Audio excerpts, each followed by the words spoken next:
Welcome to Protecting Our Freedoms podcast. I am your host, Joy Vatrabek. This is my co-host, Mark Renahan. How are you? Good. How are you doing, Mark? Excellent. Very good today. And this is the final in our four-part series on remembering 9/11, 20 years later. And it has been a very insightful and sombering week that we've had with all of our guests. And if you've missed the last three guests, you can go on our website to www.ascf.us and view. Facebook break. All right, sorry. 1 second, John. We got to start over. No worries.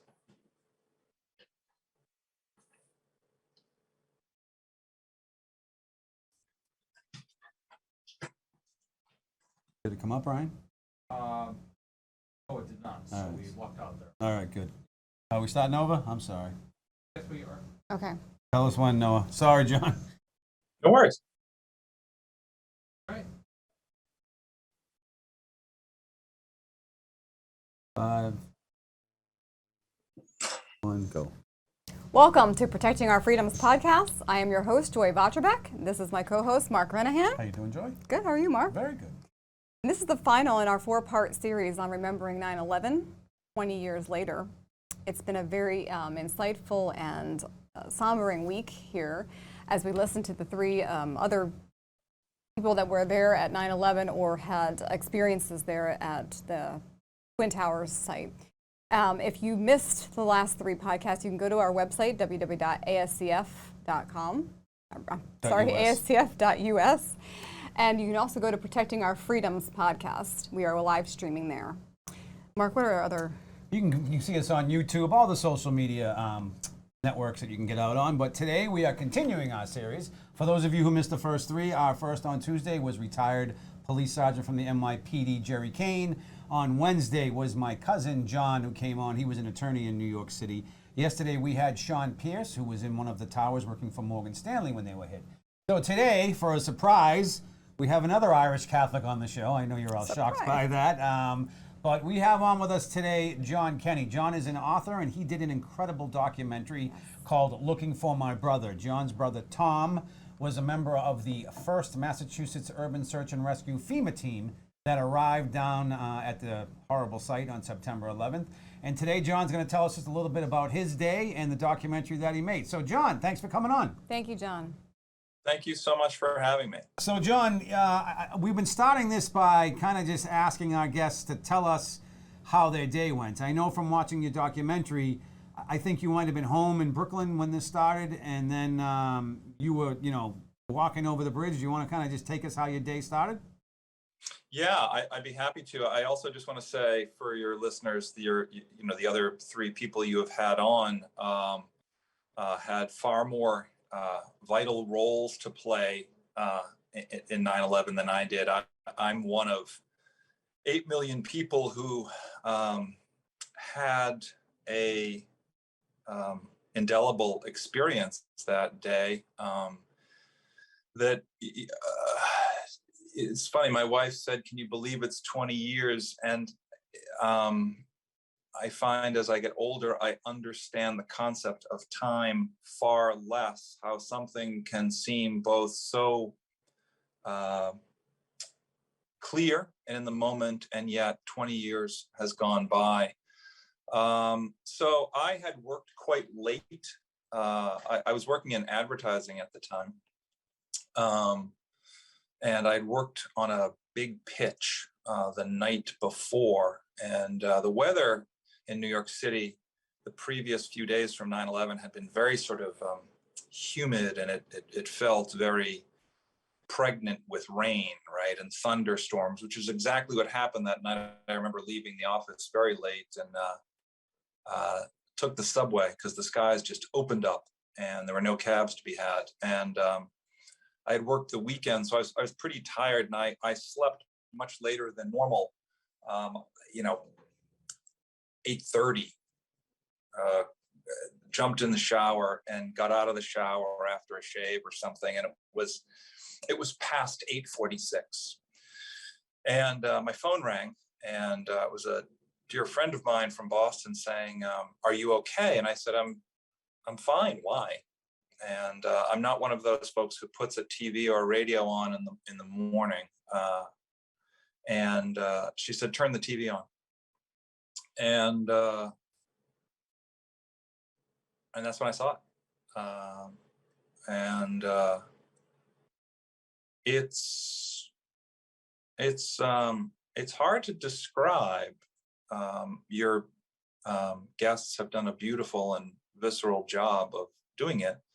And we all have our crystal clear memories of that moment, those hours that went by as we watched, sort of unbelieving. And I was living at the time in the neighborhood of Brooklyn Heights, which is just over the Brooklyn Bridge from Lower Manhattan. So as the crow flies, a mile and a half, 2 miles from Ground Zero, there's it's a very small neighborhood, very walkable. There's a little promenade, and you could see the towers, and a lot of guys who worked on Wall Street and in the towers lived in Brooklyn Heights, would walk to work, very easy walk. And I kind of couldn't believe what I was seeing. And I hung up with her, and I thought, I don't know why I thought this, being a uniquely unqualified ninth responder. But my dad was a firefighter in Boston, both of my grandfathers, and my brother, Tom. I have no training in anything, which is why I ended up in advertising. But I thought, they're going to need help. And so I remember, and I feel almost embarrassed saying this. I remember thinking, in my muddied state, I should put on my work boots.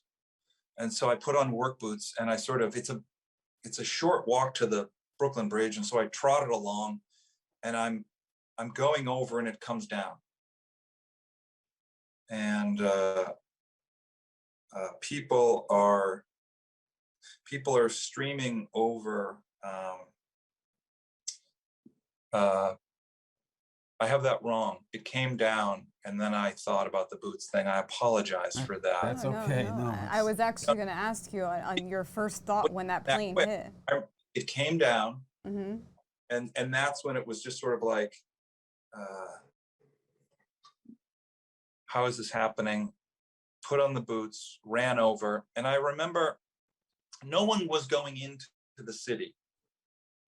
Traffic had sort of come to a standstill, and the cars had seemed to have disappeared. And it was just emergency vehicles and sirens and helicopters. But throngs of people were coming over the Brooklyn Bridge towards Brooklyn, covered in dust and ash. And it was weirdly quiet, except for the sirens. What I mean by that is human voices. People weren't really talking. I think there was such shock. And I remember I sort of walking, and a woman yelled from the other side, covered with dust, sort of angrily, said to me, "Where are you going?" And I remember I didn't say anything because I was like, I don't know. I'm just going there. And so I got to within about a block, and police were beginning to cordon the thing off. And obviously there was nothing for me to do. And I stood there for a long time. And I remember thinking it clearly, and I said this to my wife, who was also in New York City. I bet there are 100,000 people dead, because you couldn't believe it, So I grew up in Boston. I know your listeners are all over the country, but landmarks for me, the sheer size of the towers is hard to describe.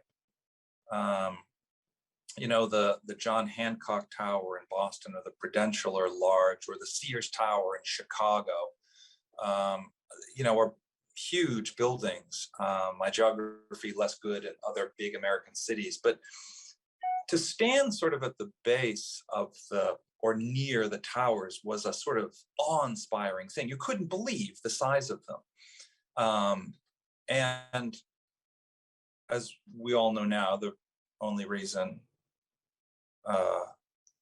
there weren't 100,000 dead is because of, 343 firefighters and police officers who had the courage to sort of go up when others were coming down. And whoever those engineers were who built that structure that withstood what it did. So anyway, I feel like I'm going on too long. No, you're not going on too John. long at all, John. So the next thing I wanted to get to, and it's I wanted to, one of the reasons why I wanted to have you on is because you are, all the other people we had on were kind of a little closer, but this kind of affected you in a different way because you must have known, that we're going to get to this part of the story, that your brother, who was on a FEMA team, I have to imagine when this was happening, it might have hit into your head that my brother Tom's going to probably be sent down here. And he's kind of he is the main character in the documentary, and he's just, it's an amazing story. But what made you want to write this documentary? And then maybe could you just tell us a little bit about your brother Tom, and we'll get into the story? Yeah, absolutely.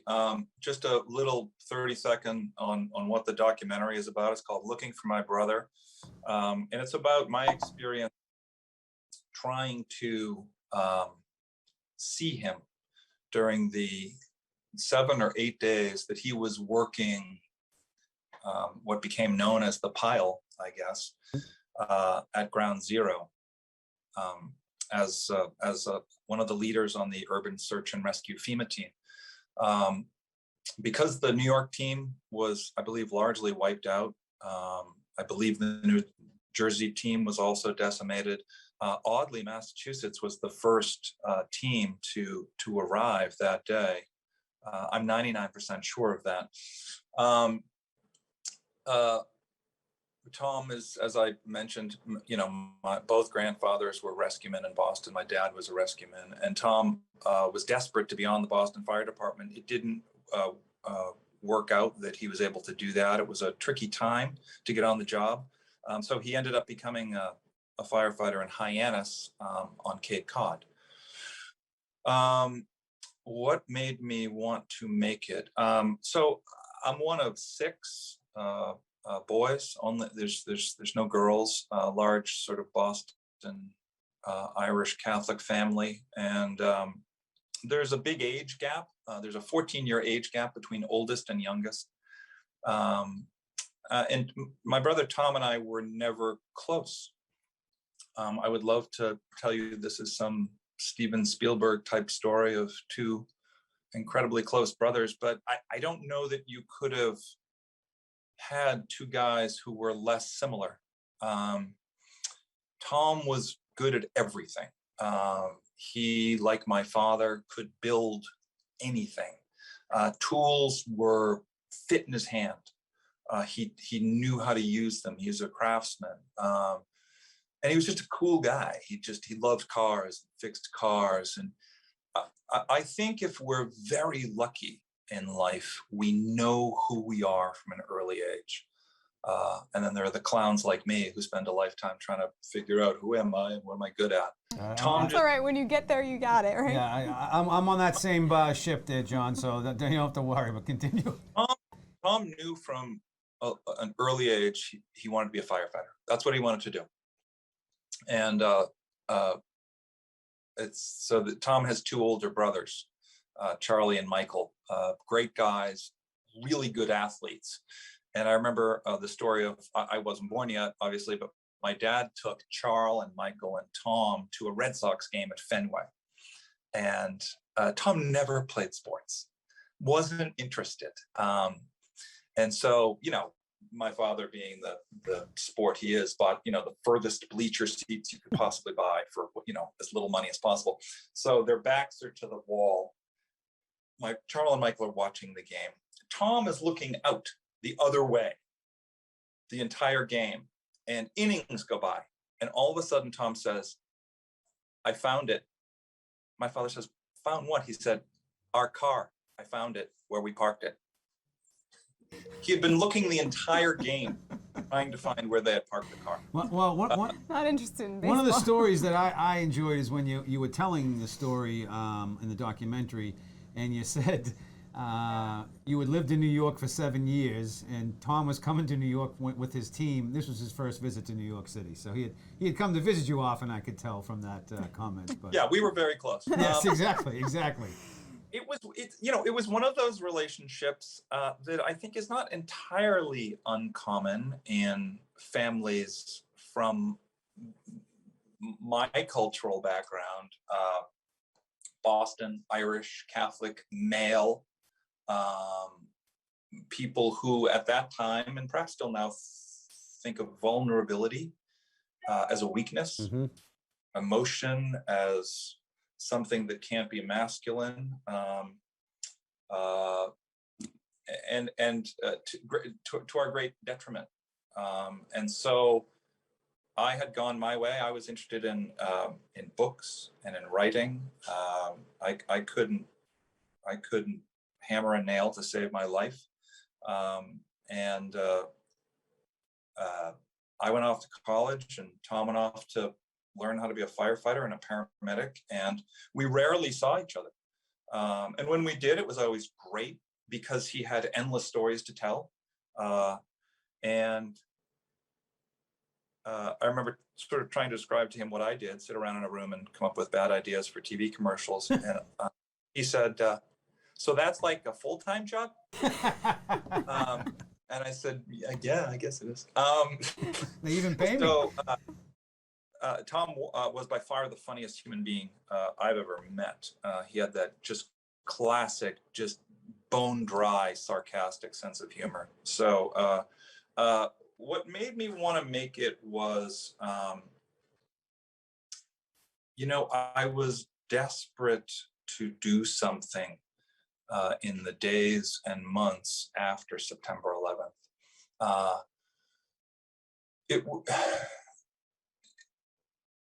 I think a lot of New Yorkers were, a lot of Americans were in New York at that time. You couldn't give blood. The lines were too long. The blood banks were full for the first time ever. In front of every firehouse were pans of brownies and lasagnas and soups. It became acutely aware of the importance and the sort of high societal hierarchy of who mattered. No one was putting pans of brownies in front of Goldman Sachs. Mm-hmm.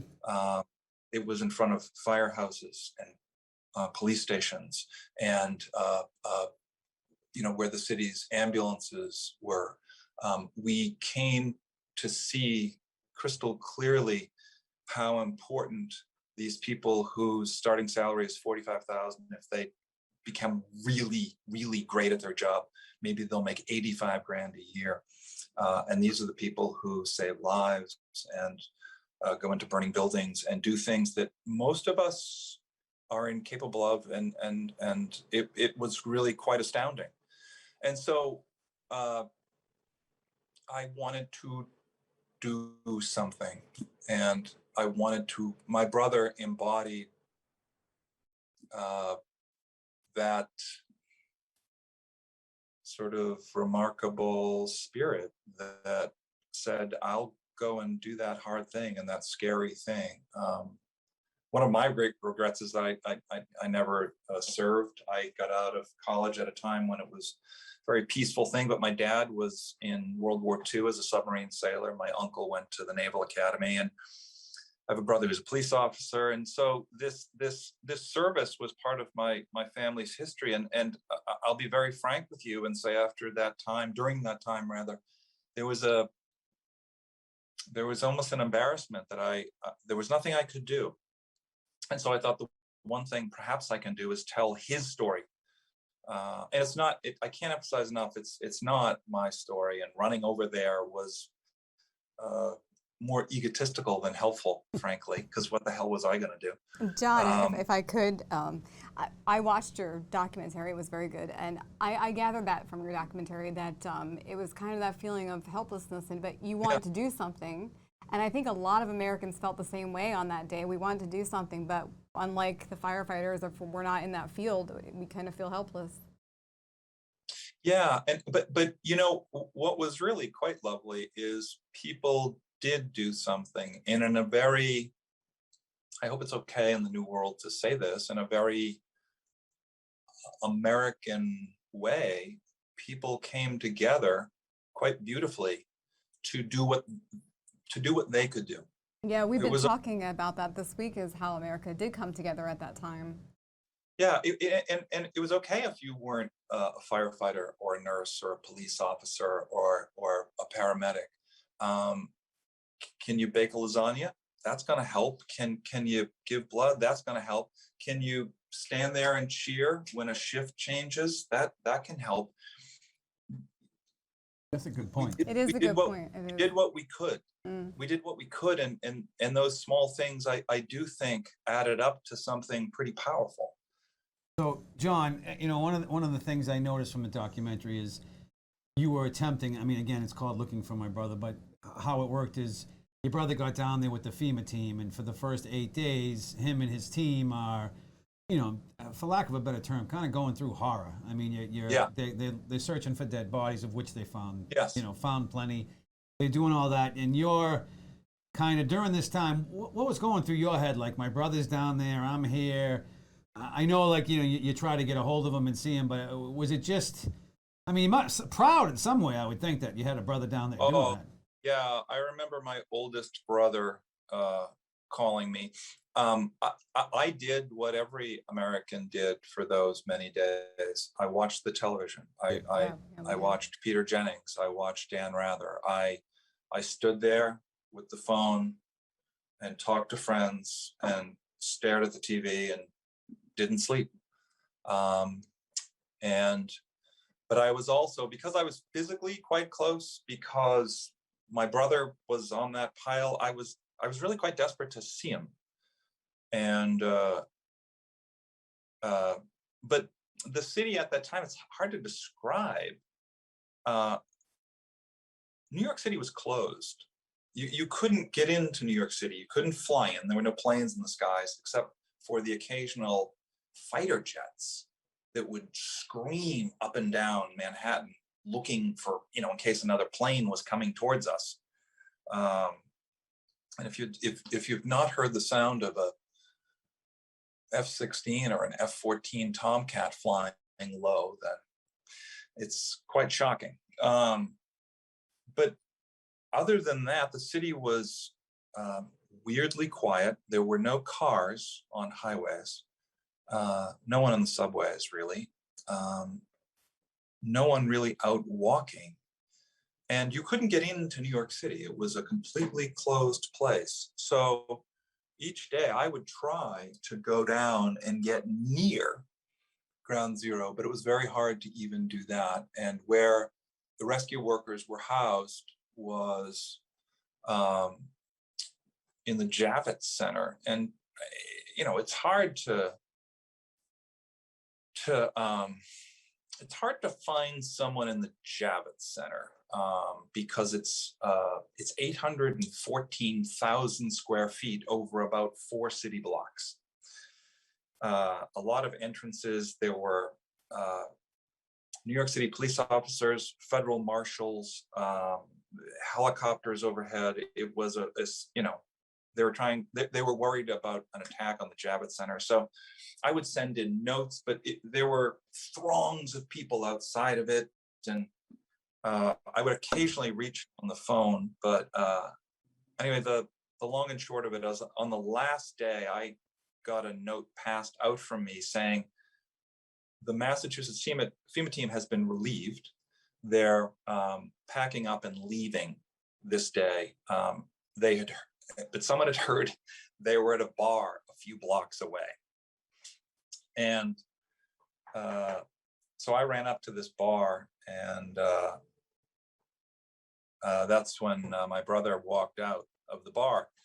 And you know, he was in his blue uniform and sort of dusty, and had this FEMA cap on his head. And he said, "Are you looking for me?" And that's when it had been 8 days, and I had watched and done nothing. And here's this person who was front and center, and to see his name, Lieutenant Kenney, and he came over and gave me a big hug, which was not something he had ever done before. And it was getting a bit of a lump in my throat talking about it. And he said, "We have to leave, but come on in, I'll buy you a beer." But no firefighter, no one in uniform could buy a beer in New York City during those days. No. That's what we heard too, yeah. Hugging them, and kissing them, and I met his team, and we chatted a bit, and my brother could teach the Stoics about Stoicism. He had a rare ability to not overreact in the moment. There was a thoughtfulness to him that was really unshakable. I think I would show up at a car accident or a fire and just be, "Jesus Christ!" And he was just sort of like figuring out, here's what we're going to do. Here's how we're going to fix it. And that's what made him so special. But he was sort of sharing some stories with me. A perfectly pristine body they had come across that sort of blew them away. Not a mark on the person. She looked like she was sleeping. And a time when he got locked. He was way below ground level, and he got locked in a room, a bathroom, but he was trying to pull a door that should have been pushed. So, and the Derek and the Dominoes song, Layla, came on the jukebox, and right as we were walking out the door, and I have a hard time listening to that song. There's sort of two parts to that song. There's the Eric Clapton part, the guitar, and then it changes to a piano, quite touching piano, and I have a hard time listening to that song. But I wanted to tell his story because he had so many stories to tell, and I called him about 6 weeks after 9/11, and I said, "I'm going to come to Cape Cod and I'm going to film you if that's okay, telling stories." He goes, "I don't think, I'm the right person to do that. I don't really talk about stuff." And I said, "Let's see what happens." And so I brought a friend of mine who's a director, and I said, "I'm just going to ask you a few questions about the day. I want you to tell me about what happened." He talked for 4.5 hours, maybe 5. Oh. A quiet, brilliant Cape Cod fall day. He might have gone up to use the bathroom once, took a couple of sips of water, but he talked. And it was, we finished shooting, and he was a different person. He was unburdened. He was like, "That was great." It was, I think, for him, a rare therapy session. Firefighters, as you probably know, they're made different because of what they have to see and feel and experience. And I think they compartmentalize it. I think it's a brutal job mentally. And so he was able to talk. And we went out and drank a bunch of beers and ate a steak that night. And I've never seen him that sort of free.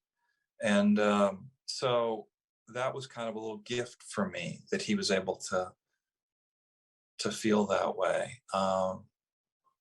And I know he was thrilled about the documentary. He liked nothing more than getting his picture in the paper. And so we were lucky. The film premiered at the Boston Film Festival the following fall, and we had a big party and invited his team, and so it was really it was a neat experience, and I'm very glad I did it. It was a small budget thing, but I'm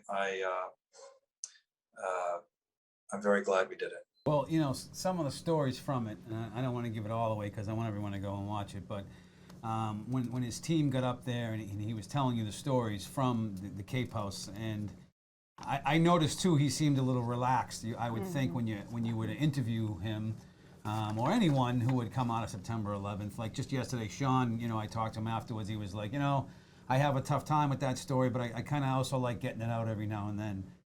But he told the story of when he was going through the different buildings, and first the reporter was telling how Tom and his crew came upon a donut cart, and the cart, obviously the donut guy ran with seconds that it hit.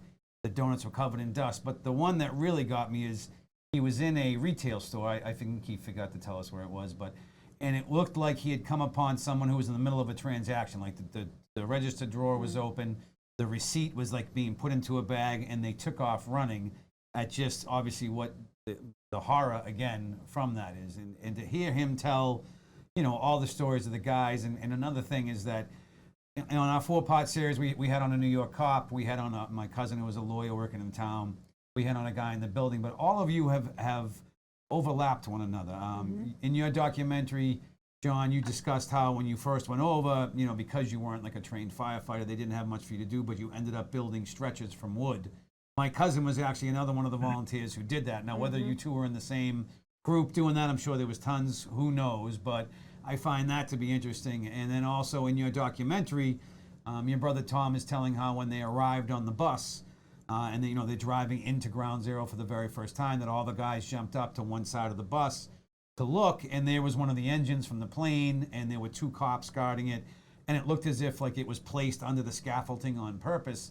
And then Tuesday we had on Officer Kane, who was a sergeant at the time, and he told us how when he finally after the building fell and he came to, he was in a Catholic church, he's got a mask over his face, he kind of snapped back into police mode, and he told 2 like younger cops, guard that engine, it's evidence, don't leave.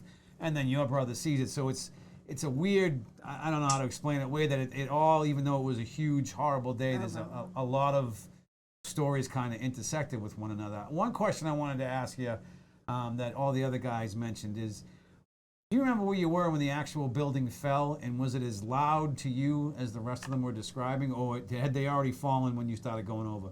No, I was in my apartment, Okay. and after the first one fell, I ran to a few blocks away to the Brooklyn Heights Promenade, because you can almost reach out and touch it from the Brooklyn Heights Promenade.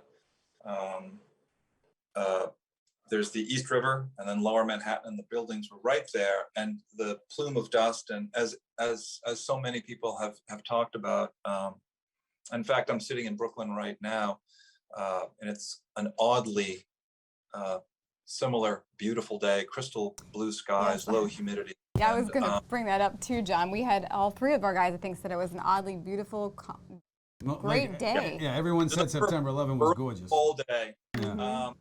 And the wind was blowing at Brooklyn Heights. And so I still have paper with burned edges was falling from the sky from the offices. And we heard that. Yeah. You kept some of that? You kept a piece of that? I did. Yeah, you have to. That's that's history. Yeah. So you were in your apartment when all the towers came down at that point, and then started going toward the city. And the funny story, I can kind of relate with you there, because Mark asked me this morning, where were you when 9/11 happened, or the first plane hit? And I also had stayed up too late that night, and I was late for work. And my boss reminded me that I'm never late for work, and this is the only time I'm late for work. And look what happens. Yeah, I won't tell any of you what I was doing on September 11th. Okay, so that was a long time ago, but it was a wild night. It's funny because ultimately Tom's experience was not a search and rescue, it was a discovery. And I was reading something recently, and I think what all those firefighters did was pretty remarkable. There's one of my favorite books is To Kill a Mockingbird, and there's a wonderful quote that Atticus Finch says to Scout, his daughter, and he says, because he had her come to the courtroom where his client knows for a fact he's going to be found guilty, but he stands there with great dignity. And he says to her, I wanted you to see what real courage is, instead of getting the idea that courage is a man with a gun in his hand. It's when you know you're licked before you begin, but you begin anyway and see it through no matter what. And I think the men and women who climbed those stairs,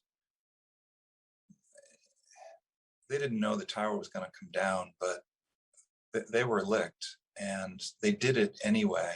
And the men and women who worked those piles, that carnage for days and days, that's true courage. And, I wanted to make the documentary to tell my one brother's story. There were so many examples of it, but that was the thing I had seen and was closest to. He continued on. Sorry, John. What struck me too in your documentary is maybe different from Mark, but when you said that your brother was always the one to run toward the fire or the problem, where everyone else would run away. Yeah. God, I mean, I would absolutely flee opposite direction. But there's a somewhat sad ending to it. He continued on the Hyannis Fire Department and retired 2 years ago as a captain, and which was a very proud moment for him. And we had a huge party for him on Cape Cod. Huge. It was a blast. It was in November, and we were all there, and lots of great speeches, and must have been about 150 people or so. And then, and this is, I think this is 9/11 related. He was redoing his downstairs bathroom and thought he'd pulled a muscle. This was in January, and he's retired, and life looked really good. And he went to the doctor, and they did a scan, and it turns out it was stage 4 pancreatic cancer, and he was gone 5 months later. Oh wow, I'm sorry. Yeah, it's quite something. But I remember the last time I saw him, I had driven up real early from New York City to Hyannis.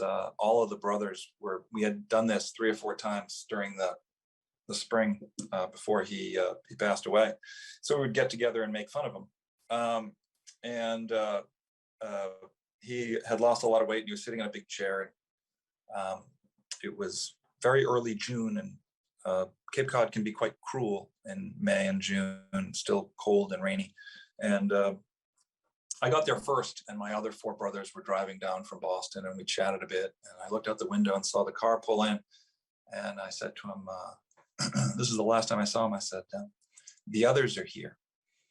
And like Buster Keaton, he dropped his head like this, dropped an arm down to one side, and closed his eyes, and with a little smirk on his face said, tell them they're too late.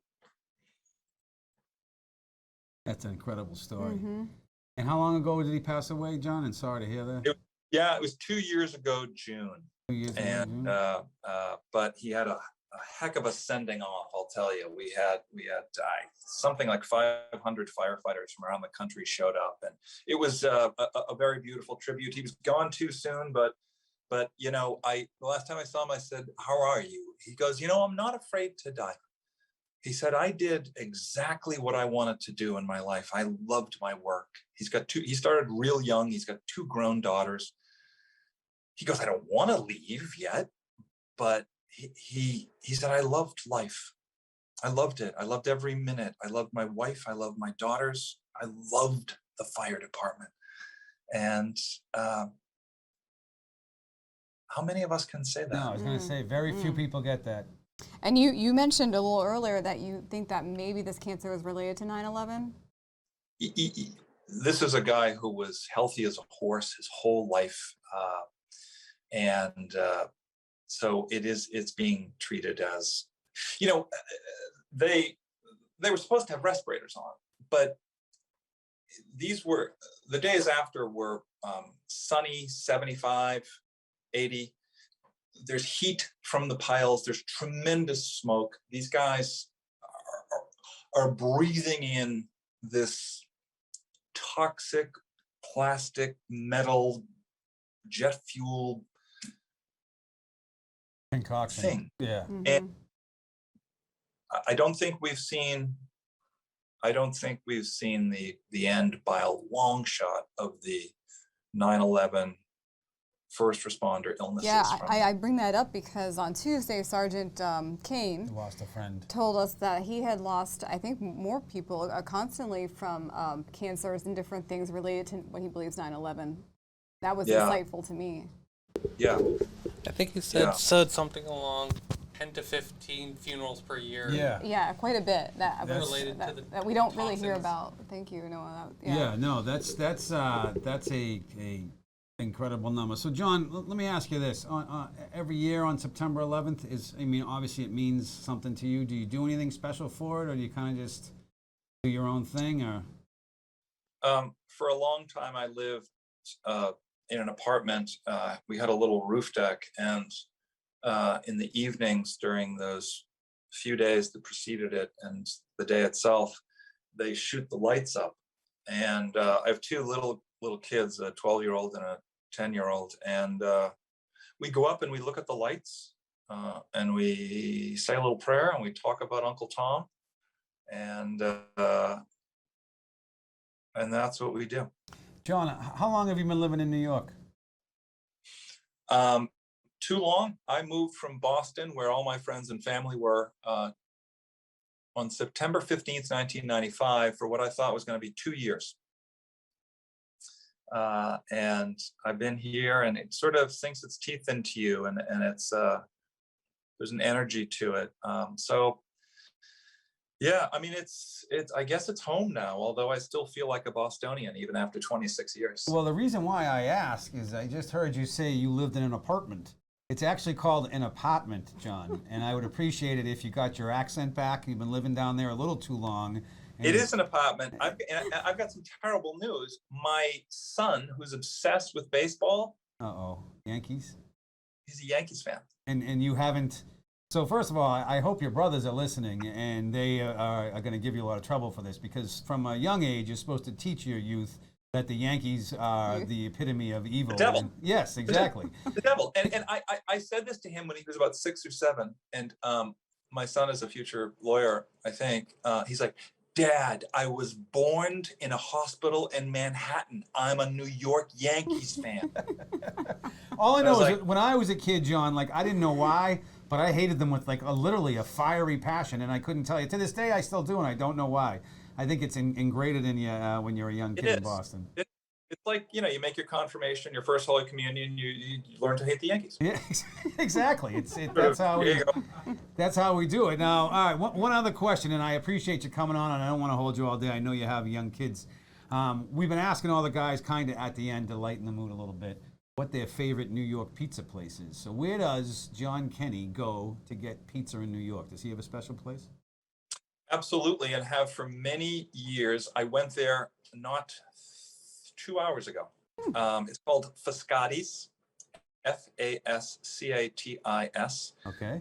It's owned by John Foscati. His dad and uncle started it, and they are they're the greatest people. They take August off. They opened up today again after their August vacation, and I went up there for a slice, and I'm going to go up there after this call to get my son a slice and bring it to him at baseball camp. It's super thin. They make their own sauce. They make their own everything. Brooklyn Heights on Henry Street, Foscati's. All right, well, the next time I'm in New York, that is where I'm going. Well, John, listen, I was going to say, if you are ever down the Cape, I'd love to have you. But before we wrap things up, I do have to ask you, how did you ever get involved with hanging around with my sister? Because that gives a strike against you. Now you're pronouncing your R's. You've got a son who's a Yankees fan, and you're friends with one of my sisters. So I question your. Is one of the greatest, funniest, outrageously smart people I've ever met. I love Anne. I met Anne through a good friend of mine, Susie Cochran. I know Susie. It's funny because I'm going to see Anne in a couple of weeks. I'm So sorry I to haven't hear seen that. her in a year, but I'm looking terribly forward sorry to to it. hear that. But I will say this: if you are going to see her, I promise you'll have fun. And I'm just kidding. Anne is an incredibly good sibling and takes great care of her younger brother. So. Well, thank you so much for the opportunity to chat. It is quite a time these days, but I'm glad you're doing what you're doing, because I think in doing this we keep these memories alive. So. No, Yes, thank everyone you, we've Tom. talked to is told. When I talked to Sergeant Kane offline, he said that he at one point talked to a Pearl Harbor survivor who just said, keeping the memories alive, once a year, whatever is important, and doing that is doing your job. So, John, your documentary was amazing. Your brother's life is even more amazing, and I thank you so much for coming on this little show to tell us your 9/11 experience. I hope you have a fantastic time. I hope your upcoming. I forget the seasons now. I was going to say I hope your summer's going well, because I live in Florida. We're still in summer here, but I hope you have a good fall and winter. And we definitely have to get together on Cape Cod sometime and have a time. I'd love that. Listen, thank you, both of you, so much, and take care. Thank you, It John. was an Take honor. care. Thank you. It's great Bye-bye. having you. Bye-bye. Joy? All of our podcasts can be viewed on our website at www.astf.us, and also live streaming on Facebook, Protecting Our Freedoms. And we're also on YouTube, Instagram, all of the social media sites you can find us, and all your podcasting, hosting, Apple and Spotify. This has been the end of our 4-part series. Again, we started on Tuesday with retired NYPD Sergeant Jerry Kane. Wednesday was New York attorney John Renahan and author. And Thursday was Sean Pierce, who was in one of the towers working for Morgan Stanley. Today, of course, we had John Kenney. John is also an author, by the way, and he also did the documentary Looking for My Brother. So thank you all for joining us. Joy, you want to take us Yes, out? all of our guests that we've had here reminded us how they were all affected, and all the lives that were affected by 9/11. So we just want to remember that, as John just alluded to before he left, that to keep this memory alive. So thank you for tuning in this week, and join us next time as we talk more about protecting your freedoms. Have a good one, everybody. Bye-bye.